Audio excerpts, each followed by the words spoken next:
All right, let's just dive right into this. Welcome to this explainer on self-worth, the foundation of entrepreneurial confidence. Today, we are looking at what actually forms the absolute bedrock of your mindset. Because listen, it really isn't just about your market strategies, your funding, or your networking. It begins entirely with an internal foundation. If you don't have this dialed in, everything else you're building is basically just sitting on sand. So I want to start by asking you something really direct. Who gave you permission to feel inferior? Seriously, think about that for a sec. The truth is, the only time you are truly inferior is when you tell yourself that you are. Nobody, and I mean nobody, possesses the power to make you feel inferior without your active permission. No sudden setback or bad day actually possesses the power to define you. You hold the keys to your own self-worth. And this brings us to a brilliantly simple comparison: the sponge versus the shield. See, any external influence can only penetrate your heart if your heart is acting like a sponge. A sponge just sits there and absorbs everything, every criticism, every slight, and it relies incredibly heavily on external validation just to feel full. Don't do that. You need to turn your heart into a shield. Stop waiting for someone to tap you on the shoulder and tell you how special or capable you are. True confidence means generating your own self-worth from the inside out. When you actively tell yourself how much you value yourself, a funny thing happens.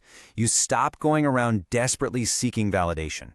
Rejection completely ceases to be a measure of your worth. It simply becomes a filter. It should just tell you that those who rejected you were undeserving of your regard in the first place. You've got to cultivate a self-belief that is literally as stubborn as a mule. Now, this builds perfectly into breaking what we call the legacy of lack. Look, it is totally fine to allow yourself moments of doubt. We all have them, but never, ever let those moments define you. You are not your fears. And hey, if you were born into a family of limited means, that is absolutely not your fault. But, and this is a big but, it will certainly be your problem if you continue that legacy of lack. Never forget that 1,000,000 years from now, nature will never again produce someone with your exact qualities and quirks. You are entirely unique. Which brings us to the powerful reality of the number one. 1. You are here only once, and that is final. Because of this ultimate scarcity, there is not a single reason why you should not believe in yourself, and absolutely zero reason you should accept an inferior life. You have exactly one chance to give everything a try, so take the risk. Let's put this into a pre-Stark perspective. Life is challenging, and then it ends. That is a fact you just have to accept because it's not changing anytime soon. In 200 years, every single person you see around you right now, including yourself, will be gone. Now, the takeaway here isn't despair, it's actually total liberation. Nothing should matter so much that you forget you're going to die anyway. So fear nothing and live to your absolute fullest potential. So how do we apply this fearlessness to business? We use what we call the baby philosophy of growth. Think about it. Newborns don't just stand up and sprint a 5K. They attempt to walk, they take tiny steps, they inevitably fall down, and yeah, sometimes they cry pretty loudly right there on the floor. But you know what? They wake up tomorrow and try again. Don't expect your entrepreneurial journey to go perfectly smoothly. Embrace the small steps and just adjust your plans without despairing when you inevitably stumble. So, the crucial point is that we need to redefine success. It is not some instant magical victory or straight elevator ride to the top. Success is simply the endurance to move from one ruthless defeat to another without backing down and, crucially, without losing your enthusiasm. Every single defeat is literally just gathering data for your next attempt. Okay, so we've built up this internal mindset, but how do we protect this self-worth from the external world? Because out there, the world is full of difficult people, constant provocations, and messy dynamics that will test your shield every single day. Let's shift gears and talk about managing those external realities.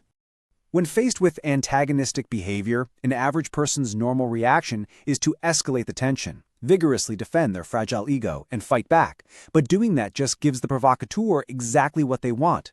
Strategic action, on the other hand, completely neutralizes provocations. You simply refuse to engage. You respond with silence and total visible disinterest, never lowering yourself to the level of those seeking to provoke you. Mastering this kind of emotional composure is a hard prerequisite for leadership. Your new golden rule? Observe first, react never. Silence totally dismantles provocation. As a leader, your decisions absolutely must be based on facts, not feelings, because emotional reactions just cloud your judgment and lead to terrible choices. Save your emotional energy for high-value situations. Because if you react impulsively, you're basically destroying your own standing before anyone else even has to lift a finger. Now, as you apply these principles and actually begin to succeed, you need to prepare yourself for a specific and really uncomfortable cost: envy. It hurts to admit, but friends and even family members might secretly start to resent your success. Why? Because your achievements inadvertently shine a massive spotlight on their own perceived inadequacies. They see you rising up, and it alters the comfortable little social hierarchy they were used to. Now, what's really interesting about this slide is that managing envy is actually a two-front war. First, you have to manage the envy directed at you. Deflect attention, do not brag about your hard work, and if you face emotional attacks, completely ignore them to show you're totally unaffected. But secondly, let's be real, you are human, and you are going to feel envy toward others too. The key is to transform your own feelings of envy into positive motivation to elevate your own game, rather than letting it turn into bitterness. We so often hesitate in life because we fear standing out or making people uncomfortable, so we conform. But conformity just leads to a very common, unremarkable life of hesitation. Our source material points out an incredible truth. Society has suppressed far more ambitious spirits than it has ever cultivated.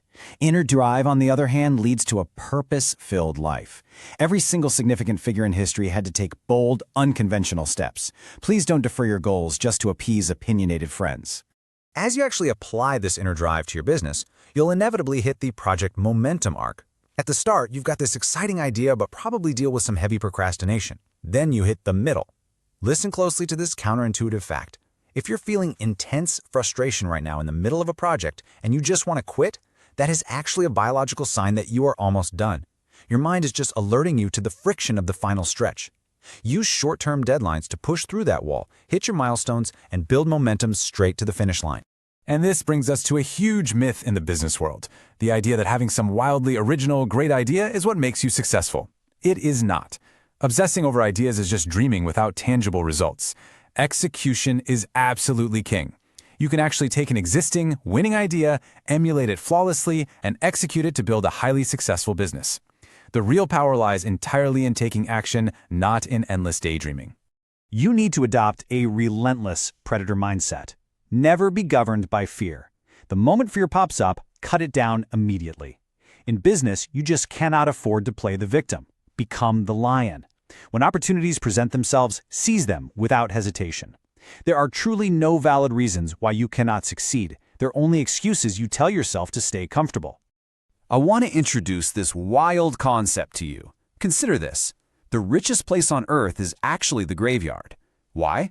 Because it holds countless dreams, unwritten books, and brilliant businesses that were conceived in the mind, but the people who held them simply lacked the inner drive to make them real. They conformed to society's pressures, they didn't have their shield up, and they took all of that incredible potential straight into the ground.